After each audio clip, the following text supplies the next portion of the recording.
Здравствуйте! Смотрите в сегодняшнем выпуске. Гурбангулы Бердымухамедов провел заседание Президиума Халк Маслихаты Туркменистана.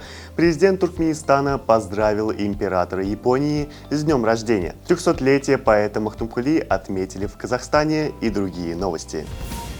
Президент Туркменистана Сердар Бердымухамедов в поздравительном письме императору Японии Нарухито по случаю его дня рождения отметил личный вклад монарха в укрепление и развитие дружественных отношений между двумя странами. Хочу особо отметить ваш личный вклад в укрепление и развитие дружественных отношений между нашими странами. Выражаю большую уверенность, что эти отношения будут и далее систематически совершенствоваться, говорится в поздравлении. Императору Японии Нарухито сегодня исполнилось 64 года.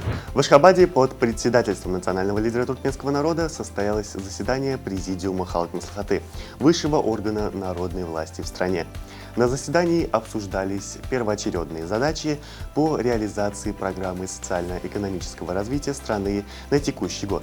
Также на повестку дня было вынесено обсуждение плана работы высшего органа народной власти Туркменистана на 2024 год. В ходе 86-й сессии Комитета по внутреннему транспорту ЕС в Женеве председатель агентства Туркмен-Дениз Дерья Йоллары Андурдык Асаев рассказал о прогрессе Туркменистана в сфере цифровизации морского транспорта. Как отметил спикер, страна активно реализует концепцию развития цифровой экономики и государственную программу развития цифровой экономики на 2021-2025 годы. В частности, в Международном морском порту Туркменбаши внедрена автоматизация систем для электронного обмена данными, также налажен онлайн-сервис продажи билетов и приема заявок от клиентов. В Национальном центре рукописей и редких книг Министерства культуры и информации Республики Казахстан состоялось торжественное мероприятие, посвященное 300-летию со дня рождения классика туркменской литературы Махтумкули Фараги.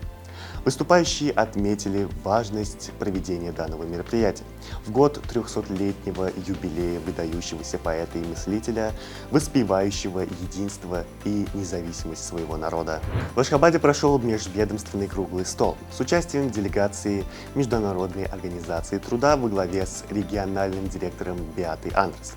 Целью мероприятия стало обсуждение перспектив сотрудничества между МОТ и Туркменистаном.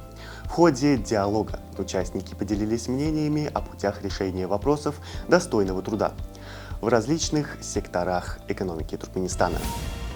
Французская программа «Бонус на ремонт», частично компенсирующая расходы на починку бытовой техники, уже за год работы спасла от свалки 178 тысяч устройств. Запущенная в 2022 году программа субсидирует 25% стоимости ремонта, но не более 60 евро. За это время французы чаще всего ремонтировали смартфоны, стиральные и посудомоечные машины.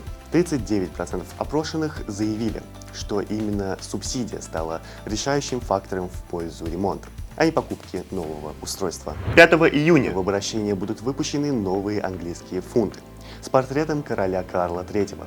Новые купюры будут печататься постепенно, заменяя изношенные и удовлетворяя растущий спрос на наличные. Дизайн банкнот номиналом 5, 10, 20 и 50 фунтов стерлингов останется прежним, за исключением изображения монарха. На лицевой стороне появится портрет короля Карла III, а на оборотной изображение известных личностей, как и на существующих банкнотах. Мастер спорта международного класса по боевому самбо из Туркменистана Абдулла Бабаев столкнулся с неожиданной заменой соперника накануне своего дебютного боя на турнире Fight Nights 123 в Москве. Вместо ранее объявленного россиянина Артема Атакулова его соперником стал представитель Таджикистана Абдулазиз Юлдашев, который принял бой на коротком давлении. Атакулов снят с турнира из-за травмы. Бой пройдет 23 февраля в Москве. Его прямую трансляцию можно будет посмотреть на телеканале «Удар». Начало в 9 вечера по ашхабадскому времени. В марте-апреле в Ашхабаде пройдут финальные соревнования 13-й спартакиады. Организаторами спортивной акции выступают Государственный комитет по физической культуре и спорту. В программу включены соревнования по 8 видам спорта: волейбол, баскетбол, плавание, легкая атлетика, настольный теннис, гареш и шахматы. Победители будут награждены от имени президента Туркменистана ценными подарками, медалями и кубками. На сегодня это все. Желаю вам хорошего завершения дня. Увидимся завтра. И не забывайте, что Туркменпортал — ваш самый надежный источник новостей.